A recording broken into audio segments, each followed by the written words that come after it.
Welcome to the Climate Diplomacy Podcast, a podcast from Adelphi, bringing you the latest insights and debates in international climate diplomacy. We are your hosts, Raquel Monayat and Hannah Kuanut. In this series, you will hear from leading experts offering their take on what needs to be done to promote climate foreign policy and provide you with the context you need to understand climate diplomacy today. For more information, please visit climate-diplomacy.org or follow us on Twitter under Climate Diplo. In this episode, we will talk about European climate diplomacy in a post-COVID-19 world. Our guests today are Tänzler, Director and Head of Program on Climate Policy, and Daria Ivleva, Senior Advisor for Climate Policy and Diplomacy at Adelphi. They are two of the three authors of a recent study assessing the progress of climate diplomacy in the European Union since 2018 and outlining tasks for European climate diplomacy of the future. Before we start, we would like to apologize for any small audio disruptions due to remote recording. Hello, Dennis. Hello, Daria. Thank you for joining us today. Thank you and hello. Hello, thanks for having us. So let's start with the background of the study, which has been requested by the Committee on Foreign Affairs at the European Parliament. For starters, why is the European Parliament interested in climate diplomacy? Yeah, I think it's worth to mention that the EU as a whole has quite a track record on EU climate diplomacy efforts for more than a decade now, with different initiatives, strategic updates by the European Council and also the Commission to try to not only support the international climate negotiations, but also to tackle all those geopolitical challenges related to a changing climate and also to see how decarbonizations around the world can be promoted in a way without causing any conflict and also to improve conflict prevention. And the EU, as such as 10 years ago, formulated three strands basically in this regard that are important also for the overall performance of the EU in the realm of climate policies and climate diplomacy. That is a support to the UNFCCC, of the United Nations Framework Convention on Climate Change, to promote low emission and resilient transformations in the partner countries, but also to address climate security risks throughout the foreign defense and external economic policy and also development cooperation. So this is a broad field, and for the European Parliament, that is always a question. So is there any progress? Is there leadership when it comes to European Commission activities, and what is the overall status? And I think that is an important message to keep in mind when seeing that back in 2018, the European Parliament then came up with a resolution on climate diplomacy, trying to figure out what is the overall status now, also then in 2018, 3 years after the Paris Agreement, and what is the way ahead in a way. And this resolution was based on a broad process of public consultations, and it was very well received afterwards. So outlining different requirements, what should be on the agenda when we are talking about a forward-looking EU climate diplomacy approach. Maybe to mention three takeaway messages from that resolution in 2018. That is, on the one hand, to obviously mainstream climate across different policy areas, including those of conflict prevention, trade, development cooperation, and humanitarian aid. The second one is the role of aligning finance with climate goals and advocate for the relevant spending in a climate-friendly way of the EU budget. This is, of course, a core function of the European Parliament. And then also to ask the European Commission to prioritize strategic alliances and also to form new ones. And with that, I think already back in 2018, there was quite a broad agenda. And I think that was also the 3 years later, now being overall in a situation of this COVID-19 pandemic, to ask again, what is the status quo? What is the prospects and what are impacts of some of those geopolitical challenges that are also accompanying this overall process? So you cover several topics in the study. Can you tell us what are these issues? Also, why you have chosen them over other issues, and why do they matter for climate diplomacy? Thank you. It is actually a very important question for this study because, as Dennis already outlined, climate diplomacy has always been a cross-cutting topic. And there were always several strands that the EU was following and a broad array of topics that were important to it and are still important to it. And if anything, it is getting even broader at the moment. And we try to make sense of how to explain this change since 2018 and account for the broader political context and for the big developments that have happened and also to highlight some of the specific topic areas where external action is supposed to be aligned with climate imperatives. So while we're thinking about it, we came up with, let's say, 3 groups of topics that need to be covered. First of all, we have 4 trends that shape European climate diplomacy. Then we have 5 policy areas that we'll look at and that we kind of zoom in at. And we also have 4 future tasks for the European climate diplomacy. Thank you. So you mentioned the trends. And what would you say are these trends that have been shaping the EU climate diplomacy over the past years? As Dennis already mentioned, of course, there have been very important developments. It is even a bit scary, I would say, because only 3 years passed, but the world looks so differently nowadays than it did in 2018. And if you look at the words climate diplomacy, so with climate, it is very obvious the European Green Deal has been established in the end of 2019. And of course, it changes climate diplomacy. It is a broad, comprehensive, transformative agenda for the whole of the EU and its member states. And it has enormous implications for external action as well. On the other hand, if you look at the diplomacy part, you will also notice that in the last couple of years, the EU has been trying to establish itself as a geopolitical actor, in the sense that we are noticing that the geopolitical landscape is becoming more dynamic, more difficult. There are several challenges that the EU has been facing increasingly. For instance, its position between the US and China, then its position as a trade power, its dependence on other actors. And the EU has been reshaping its relations with its different partners, with its neighbors, with the different regions of the world, with this geopolitical lens. And in fact, the Commission President von der Leyen, when she took office, she said, this is going to be a geopolitical commission. So this is another trend that we have been trying to unpack a bit in the study to understand what does this mean for climate diplomacy. And finally, of course, the sustainable budgets that Dennis will speak to in a moment with more depth. The EU has established the so-called EU taxonomy for green finance, which has been a major step. And also the EU is really leading on this globally. And of course, we've had a new multilateral financial framework from 2021 to 2027, which has brought several changes to inter alia for the external action of the EU. And of course, the pandemic has changed the context tremendously. So let's focus on finance for a moment, because there's just so much that will depend on it in bringing green transition to scale and also making sure that all sectors move away from unsustainable practices. Can we see a significant trend or shift, let's say, towards greening the budgets? Thank you. That is a good question, because that is also obviously brings the overall role of the European Parliament into the focus in order to also control and steer processes beyond Brussels throughout the world to shape a low emission, a climate neutral and resilient world, and implementing also the Paris Agreement. So it has been the situation that the European Parliament has been quite active in asking for greening the budget. Basically, that was already the case with a resolution in 2018 that formed our starting point. But it's also true when further support of climate mainstreaming and also of tracking of the Union's budget for the years to come, as Daria outlined, is needed. And one remarkable trend in this regard is that with this new multi-annual financial framework, there is now a new overall financial structure and governance structure in order to implement this ambitious Green Deal agenda, and also to form something that is new and will also enable a coherent spending in a more sustainable way. And the buzzword in this regard is the Neighborhood Development and International Cooperation Instrument, NDICI, which is quite important as a new overall instrument in order to help in the geographic, but also in the thematic programs to align what are the Green Deal imperatives with the work of other areas, for example, that of human rights. And this instrument is widely considered as an important transformative lever for EU development cooperation. And it's an overall budget of nearly 80 billion euro over the time of 2021 to 2027. And the instrument overall can be considered as an approach to streamline and consolidate EU development spending, because before NDICI, there were 7 different instruments in order to structure and implement the EU external financing.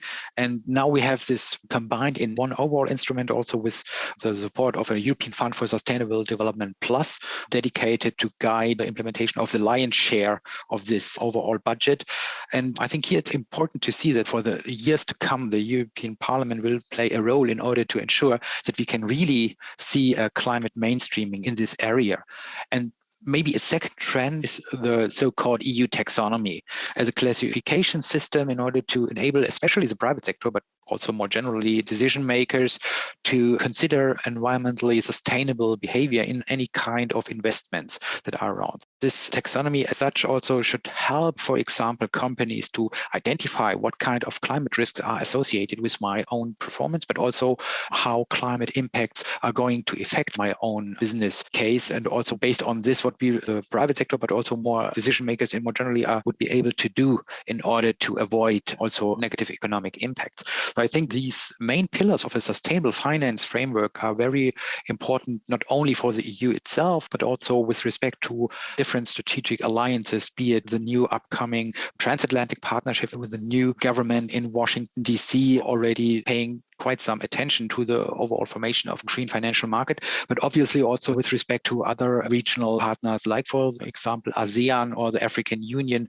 where we can see really an interest in this kind of sustainable financing framework. So this in one sentence, basically the sustainable finance agenda of the EU can really be a game changer towards implementing the European Green Deal. Thanks so much for clarifying this, Dennis. It's really interesting to see how this financing things are always entangled with the more strategic issues at hand. And in terms of policy areas, you discuss core climate diplomacy, climate security, and development. So far, so obvious, but what about trade and gender, for instance? How did these cross-cutting issues get in the mix? Thank you. So coming back to this question of why we chose things, as you already mentioned, of course, core climate diplomacy, such as support to the UNFCCC and negotiations, continues to be a very important strand and a very important area of work. Climate security risks, where the EU was really one of the leaders, is also an important area where the EU has been a thought leader, and its several member states have been pushing this agenda for over 10 years now. And development has very obvious connections with climate change, both in terms of helping countries go through this green transformation, but also in terms of building their resilience to climate impacts. But as you say, maybe it is not as obvious that climate change topics and decarbonization are connected to trade, to people who are not involved in the climate change discourse. So as a matter of fact, climate diplomacy does rely on trade very much, because trade is one of the key tools that the European Union has in its external action. And many hopes of many people lie with trade instruments, in fact. So trade is actually almost overburdened with expectations in terms of what the EU can include in for its non-trade objectives in trade and investment agreements that it has with its partners. And of course, it's just a very powerful instrument that needs to promote sustainable development, not only for climate, but also for equity, for human rights. And it is absolutely fair to say that trade has to comply with all those requests that actors make. And for climate diplomacy, there are actually several important points. So one is the greening of the agreements that the EU has with its partners. Green rules have been included in these agreements for a while, but there is still scope for improvement. But it's also connected to multilateral governance of trade. So for instance, the WTO reforms that the EU has been vocal about and has been engaging on for a while to make multilateral governance system for trade better and functional, because at the moment it is deeply dysfunctional. This can be also connected and needs to be connected to greening the WTO rules, because the WTO can actually do a lot on decarbonization, for instance, tackling the issue of fossil subsidies or making it easier to trade green goods and services. These are all the topics that could be included, but because WTO is so dysfunctional, it's very difficult to include them. So the EU can connect these two agendas when it works on its alliances with other partners to reform WTO. And another issue is, for instance, sustainable trade, sustainable value chains. This is also on the agenda very acutely now because we see how vulnerable our value chains are and also how much damage these value chains cause in terms of environmental impacts and social impacts. And there is a need and a push to make them both more sustainable and more resilient. And of course, one of the central topics that's on everyone's mind and that the EU partners have been discussing for the last year or two very intensively is the climate border adjustment mechanism. So the climate border adjustment mechanism is something that the EU has introduced in this summer, where the proposed design have been introduced for the first time, but the intention to introduce this has been there for a while, since the establishment of the Green Deal. And it is a very geopolitical topic in a sense, because what the EU is trying to do is to avoid carbon leakage in the sense that the demanding climate rules that the EU will introduce inside its borders do not cause carbon leakage outside its borders. So the enterprise doesn't go somewhere else, and this does not lead to the situation where the emissions globally actually grow instead of being contained. But this is a good intention. However, it has caused many diplomatical difficulties already. So for climate diplomacy, it is very important to also tackle this topic and to find communication channels where you can also find solutions with core partners who face similar issues, such as the US, China, where you could talk about how such rules can be constructed in a way that is not damaging partners, but where compromises are possible. And one such idea was a climate club, for instance. Gender is another very important mainstreaming topic. For some of the tasks of climate mainstreaming that are on our agenda, the gender discourse has already provided solutions. So specifically on the European level, the European Parliament has issued a very comprehensive report on gender equality in the EU's foreign and security policy. And this report makes a lot of excellent points that are applicable to climate as well. This includes the need to have better data for the issue, to provide sufficient budgets and staff capacities, and to ensure policy coherence. And so we can really use this expertise also for the climate field. And of course, in climate action itself, on various levels, we also need to be very, very conscious of the gender and intersectional perspectives, because the impacts are differentiated and the vulnerabilities differ a lot. And without going into further detail, I can only recommend the different episodes of this podcast where almost in every episode, there is a gender angle that is really worth looking into. Thanks, Daria. I would now like to start a short thought experiment with both of you. And if you think about a 2021 without the pandemic, like just in brackets, really unthinkable for me at the moment, but okay, just think about a 2021 without the pandemic. How is climate diplomacy different today compared to this hypothetical scenario? This is indeed very interesting, but let me start maybe. And I think one thing that we are seeing is that the pandemic has increased the many vulnerabilities that we have been looking at within the climate community for a while. So if anything, vulnerable parts of the population in many countries have become ever more vulnerable. And if we're talking, for instance, about climate security risks, these have been exacerbated in many areas, as, for instance, the states have been less able to cater to people's needs through the pandemic, where the budgets have been even more strained, where the economic downturn has put more hardship on people. So this is one side of it, and climate diplomacy needs to contend with it. So you cannot go to your partners and ask them to do green transition without keeping in mind that many countries are in a very difficult situation economically now, and there is a need for more just transition approaches.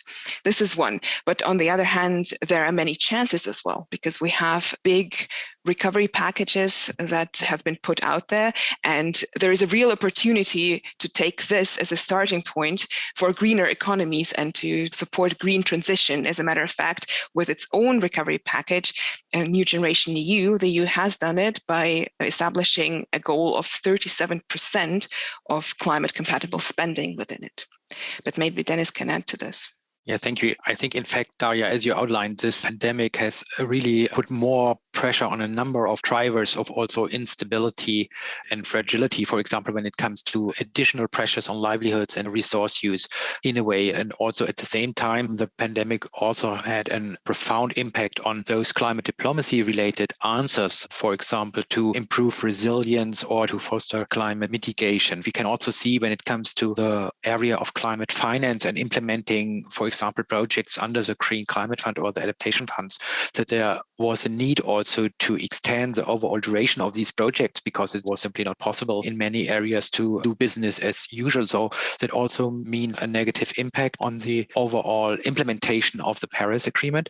Also for the climate negotiation as such, in terms of the pandemic, also has helped to bring the global community even more on a joint learning curve, how to approach global crisis events in a way to spell out actually what is required if we need an overall approach of international solidarity in different dimensions also, be it finance, be it also kind of early warning and early action system that is global in its nature and also requires to strengthen national capacities in this regard, and also to see what we can also learn from each other when it comes to, as Daria said, to design recovery plans that take the lessons from those crisis events and also in order to promote a greener future for the world. So that is not to underestimate, but of course, immediate negative implications are more visible at the moment.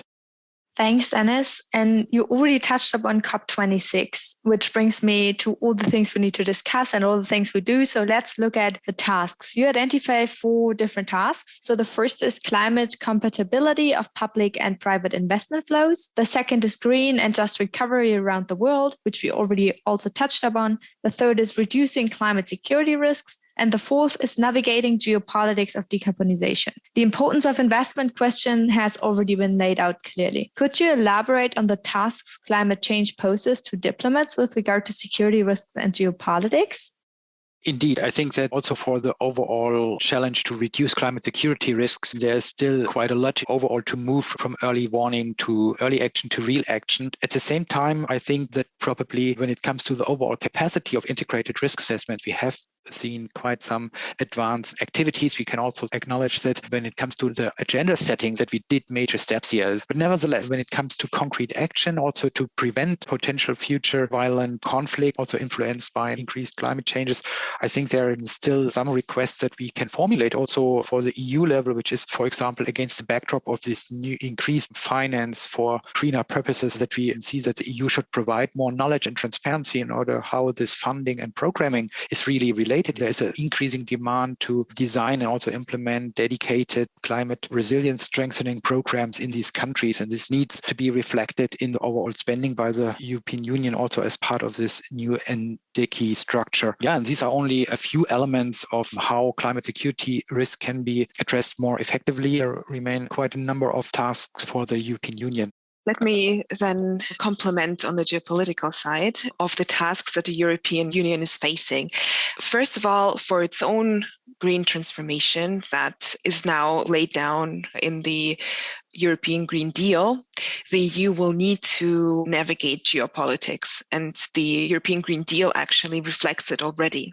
And so do the Council conclusions on climate and energy diplomacy that came out in 2021, elaborating on the external dimension of the Green Deal.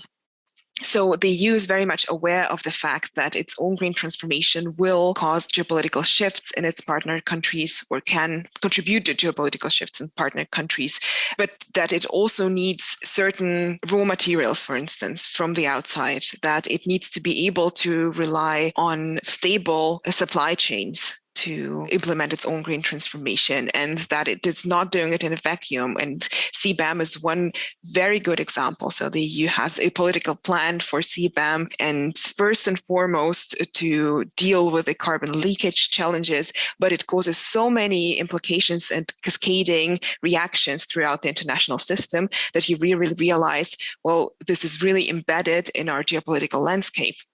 So this is one. But on the other hand, the EU will need to find its own position in a world where many other economies decarbonize as well, and maybe do it in a different way. So if you have a China that is decarbonizing in the next decades, this will also cause many questions and challenges for the EU. So for instance, if you have technological competition with other countries. So who will establish their standards? How will the new markets for, say, e-mobility look like in several decades? What implications will this have for the different economic powers of today? Will they still be economic powers in, say, 20 years' time? So all these questions are connected to how the EU sees itself now and in the future as an economic and geopolitical power on the international stage.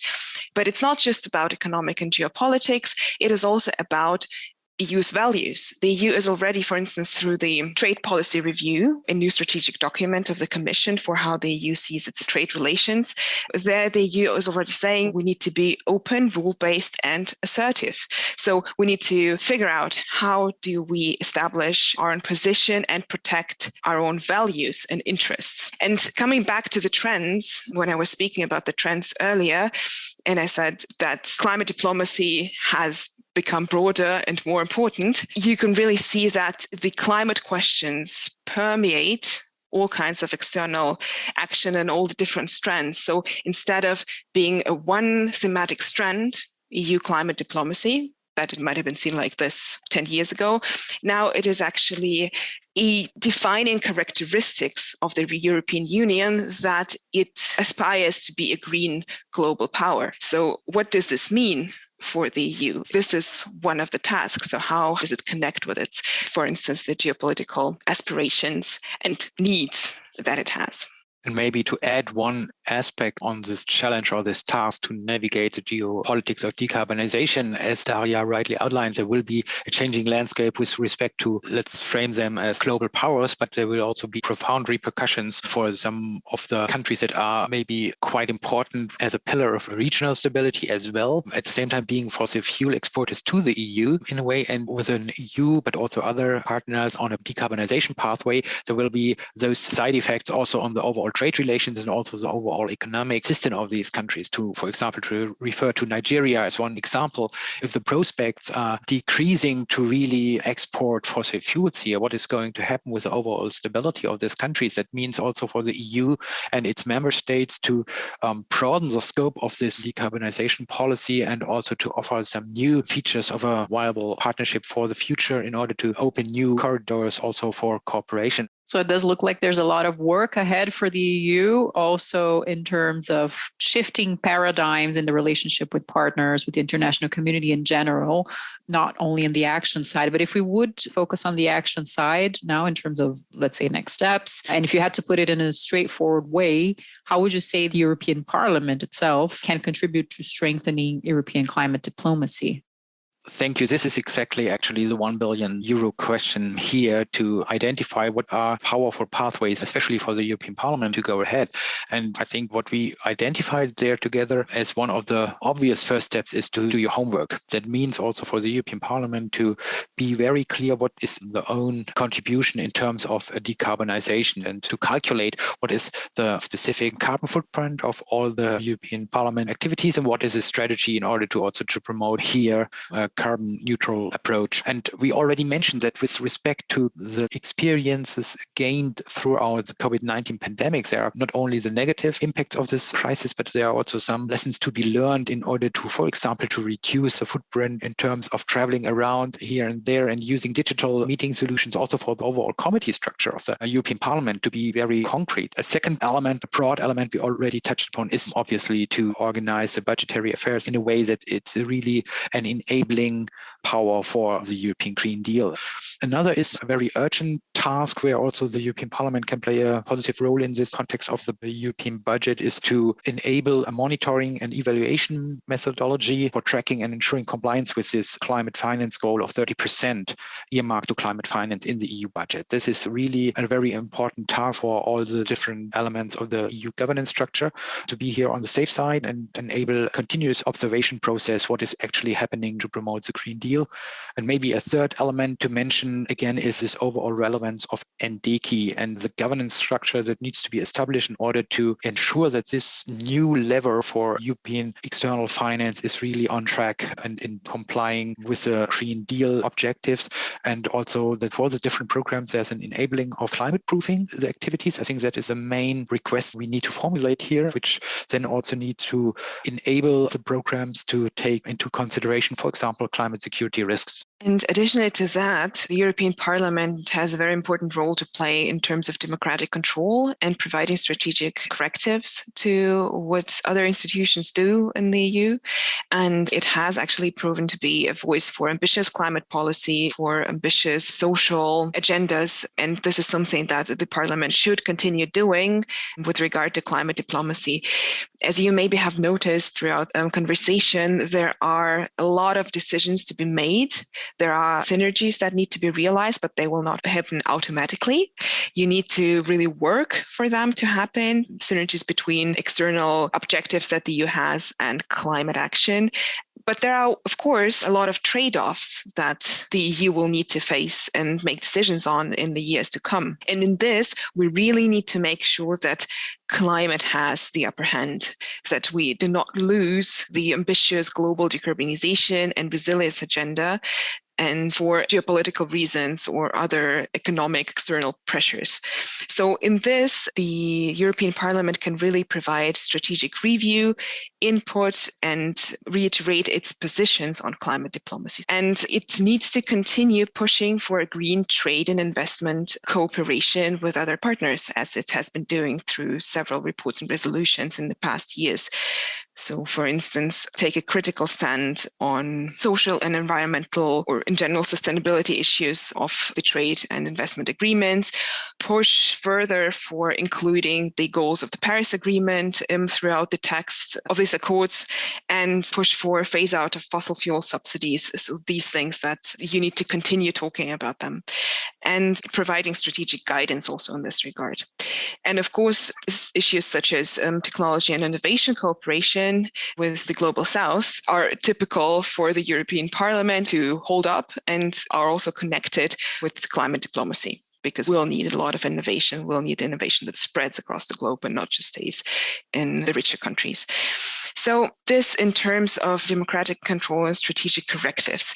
But we also need to highlight that the European Parliament is itself a diplomatic actor and actually has vivid diplomatic relations with other parliaments of other countries. So this is also an arena where the European Parliament can promote various climate diplomacy issues, including the European approaches to reducing climate security risks or approaches to just and green recovery. That we can say that there's still further need in Brussels and also as part of the different global partnerships of the EU to further institutionalize climate diplomacy questions. And this is also one step towards this. Such a future would be also to strengthen the human capacities as part of the European External Action Service, focusing on climate diplomacy, but also to promote and really ensure that there's an integrated thinking when dealing with those different geopolitical risks.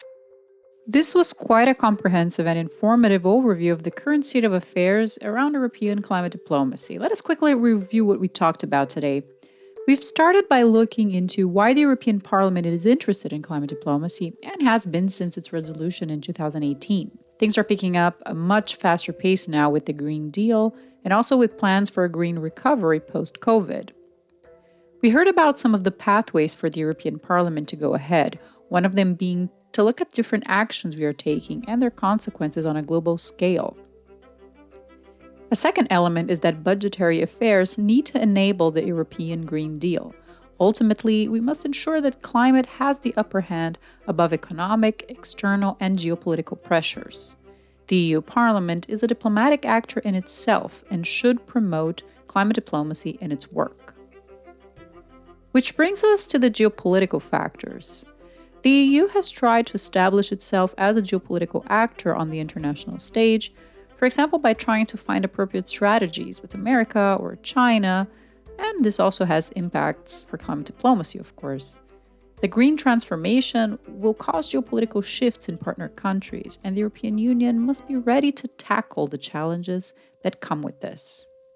But it's not just about economics and geopolitics, it's also about European values. Climate-related issues influence all other questions the EU is and needs to be asking. And then we have trade. Climate diplomacy does rely on trade policies very much, as this is one of the key tools of the European Union. So, reforming rules of the World Trade Organization, promoting green trade agreements, and sustainable value chains, these are some of the issues on the agenda. Another central topic is the Climate Border Adjustment Mechanism, which seeks to avoid carbon leakage.